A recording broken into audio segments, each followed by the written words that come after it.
हर दिन हम अखबार और टीवी पर हेडलाइंस देखते हैं, लेकिन क्या कभी सोचा है कि इन खबरों के पीछे का सच क्या है? आज एमकेएक्स न्यूज़ पर हम सवाल उठाएंगे, आज़ादी का असली मतलब कब और किसने बदल दिया।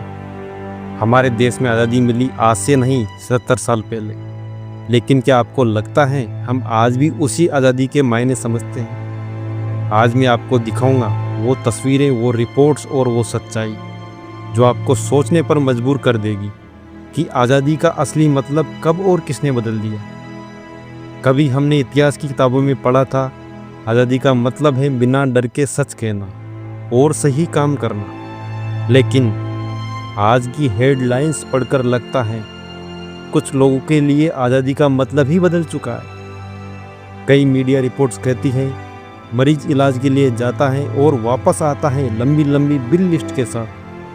एजुकेशन सेंटर एक एडमिशन में ही महीनों की कमाई वसूल ली जाती है। कई राज्यों में प्राइवेट स्कूलों पर हुई जांच ये साबित करती है। जमीन और खनन की कहानियाँ, कहीं रातों रात खदान खोद दी गई, कहीं सरकारी जमीन पर कब्जा कर लिया गया और फिर मामला कोर्ट में, जहाँ सालों साल सिर्फ तारीख पर तारीख।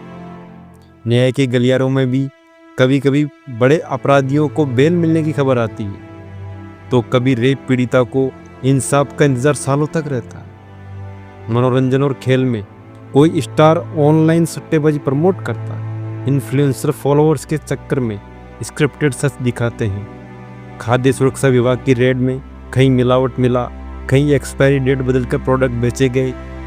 कुछ केस तो ऐसे भी हैं जहां सीएसआर फंड में एक्सपायरी प्रोडक्ट गरीबों में बांट दिए गए।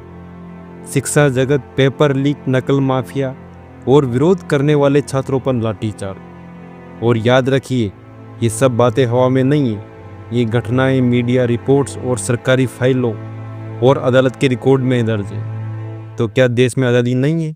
नहीं, आज़ादी है गलत करने की, सिस्टम का फ़ायदा उठाने की और सही को दबाने की। शायद वक्त आ गया है कि हम पूछें, आज़ादी का असली मतलब कब और किसने बदल दिया।